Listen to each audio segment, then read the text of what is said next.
உலக வரைபடத்துல ஒரு மூலையில அமைதியா பனிபடர்ந்து கிடக்கிற ஒரு பிரம்மாண்டமான தீவு. ஆனா இப்போ அந்த தீவு தான் உலக நாடுகளுக்கு இடையில ஒரு மிகப்பெரிய போருக்கான புள்ளியா மாறியிருக்கு. ஆமாங்க, நான் சொல்றது கிரீன்லாந்து பத்தி தான். திடீர்னு இப்போ கிரீன்லாந்துல ஐரோப்பிய நாடுகளோட ராணுவம் இறங்கி இருக்கு. இத கேட்டதும் அமெரிக்க அதிபர் டொனால்ட் ட்ரம்ப் செம்ம கடுப்புல இருக்காரு. இது ஏதோ சாதாரண ராணுவ பயிற்சி கிடையாது, இது அமெரிக்காவுக்கு விடப்பட்ட ஒரு நேரடி எச்சரிக்கை அப்படின்னு தான் சர்வதேச அரசியல் வல்லுநர்கள் சொல்றாங்க. அமெரிக்காவுக்கும் ஐரோப்பாவுக்கும் இடையில அப்படி என்ன பிரச்சனை? கிரீன்லாந்து மேல ஏன் ட்ரம்ப் இவ்வளவு வெறியா இருக்காரு? இங்க தான் ஒரு பெரிய ட்விஸ்ட் இருக்கு. அதை பத்தி தான் நாம இன்னைக்கு விரிவா பார்க்க போறோம். முதல்ல என்ன நடந்ததுன்னு சிம்பிளா பார்ப்போம். கடந்த சில நாட்களாவே ஒட்டுமொத்த உலகத்தோட பார்வையும் இந்த கிரீன்லாந்து மேல தான் இருக்கு. அமெரிக்க அதிபர் டொனால்ட் ட்ரம்ப் ஒரு அதிரடியான அறிவிப்பை வெளியிட்டாரு. எப்படியாவது கிரீன்லாண்டை நாங்க எங்க கண்ட்ரோலுக்கு கொண்டு வருவோம், அதுக்கு ராணுவத்தை பயன்படுத்தவும் தயங்க மாட்டோம் அப்படிங்கிறது தான் ட்ரம்போட நிலைப்பாடு. இதை கேட்டு அதிர்ந்து போன ஐரோப்பிய நாடுகள், குறிப்பா டென்மார்க் சும்மா இருக்கல. பிரான்ஸ், ஜெர்மனி, ஸ்வீடன் மற்றும் நார்வே போன்ற நாடுகளோட ராணுவ வீரர்கள் இப்போ கிரீன்லாந்தோட தலைநகரான நூக் பகுதியில தரையிறங்கி இருக்காங்க. ராய்ட்டர்ஸ் மற்றும் ஏஎஃப்பி போன்ற செய்தி நிறுவனங்கள் இந்த தகவலை உறுதிப்படுத்தியிருக்காங்க. ஒரு காலத்துல நண்பர்களாயிருந்த நாடுகளுக்கு இடையில இப்போ ராணுவ மோதல் வர்ற அளவுக்கு நிலைமை மோசமாகி இருக்கு. இங்கேதான் ஒரு முக்கியமான விஷயம். கிரீன்லாந்து அப்படிங்கிறது டென்மார்க் நாட்டுக்கு உட்பட்ட ஒரு சுயாட்சி பெற்ற பகுதி. அதாவது அவங்களுக்குன்னு தனி அரசாங்கம் இருந்தாலும் பாதுகாப்பு மற்றும் வெளியுறவுத்துறை விஷயங்கள்ல டென்மார்க் தான் முடிவெடுக்கும்.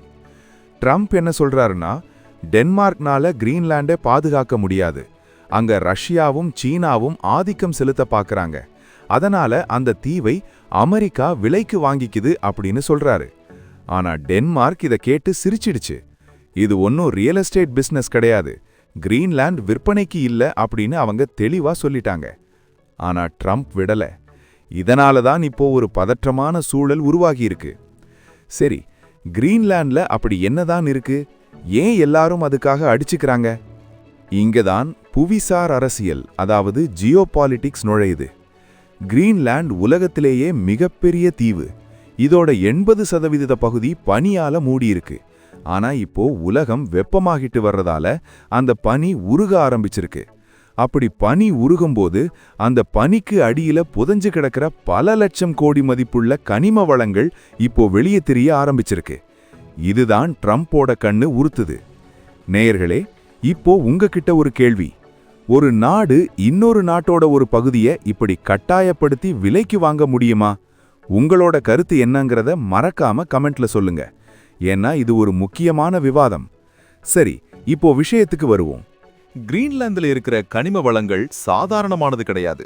அங்க தங்கம், இரும்பு தாது, யுரேனியம் மட்டுமில்ல, இப்போ உலகமே தேடிக்கிட்டு இருக்கிற ரேர் எர்த் எலிமெண்ட்ஸ் அங்க அபரிமிதமா இருக்கு. Smart phone, electric car battery, விண்வெளி ஆராய்ச்சி, ராணுவ தளவாடங்கள்னு எல்லாத்துக்கும் இது ரொம்ப முக்கியம். பிபிசி மற்றும் கார்டியன் செய்திகளின்படி உலகத்துல இந்த வளங்கள்ல சீனா தான் இப்ப முன்னிலையில் இருக்கு. சீனாவோட ஆதிக்கத்தை குறைக்கணும்னா கிரீன்லாந்து அமெரிக்காவுக்கு கண்டிப்பா வேணும். அதனாலதான் இது வெறும் நிலப்பரப்பு சம்பந்தப்பட்ட விஷயம் கிடையாது, இது ஒரு மிகப்பெரிய பொருளாதார போர்.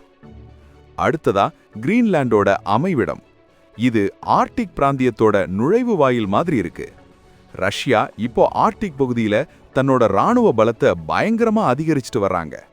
புதுசா ராணுவ தளங்கள், ஐஸ் பிரேக்கர் கப்பல்கள்னு அவங்க அங்க ஒரு பெரிய சாம்ராஜ்யத்தையே உருவாக்கிக்கிட்டு இருக்காங்க. அமெரிக்கா என்ன பயப்படுதுன்னா, ஒருவேளை டென்மார்க் பலவீனமா இருந்தா ரஷ்யா அல்லது சீனா அங்க ஈஸியா கால் பதிச்சிடுவாங்கன்னு நினைக்குது. டைம்ஸ் ஆஃப் இந்தியா ரிப்போர்ட் படி ட்ரம்ப் இத காரணம் காட்டிதான் கிரீன்லாண்டை நாங்க பாதுகாக்கிறோம்னு கிளம்பியிருக்காரு. ஆனா உண்மை என்னன்னா, அமெரிக்காவுக்கு ஏற்கனவே கிரீன்லாண்ட்ல ஒரு மிகப்பெரிய ராணுவ தளம் இருக்கு. அந்த தளத்தோட பேரு இப்போ பிட்டுஃபிக் ஸ்பேஸ் பேஸ்.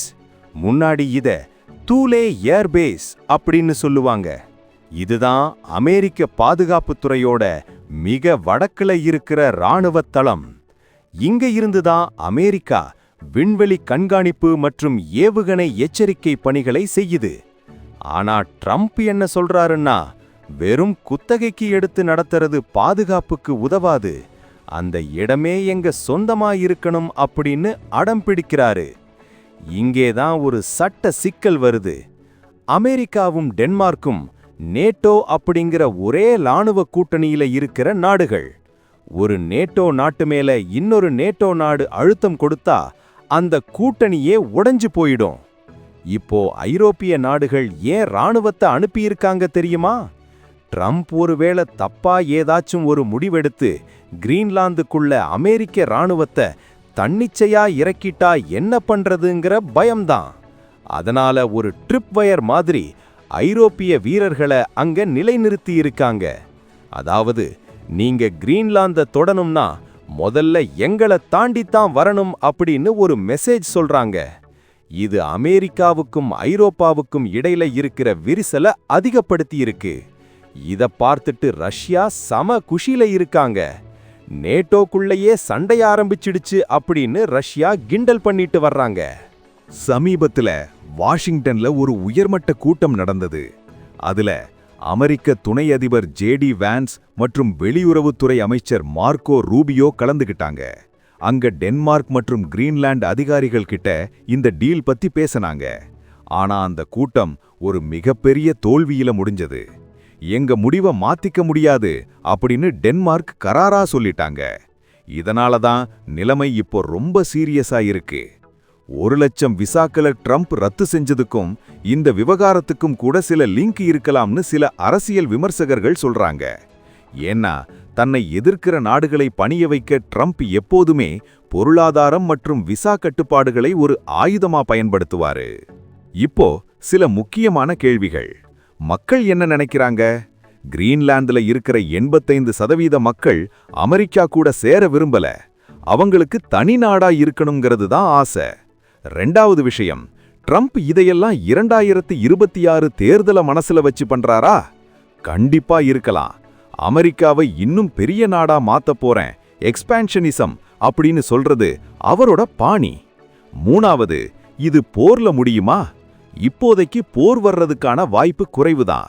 ஆனா ஒரு பெரிய டிப்ளோமேட்டிக் வார் ஆரம்பிச்சிடுச்சு.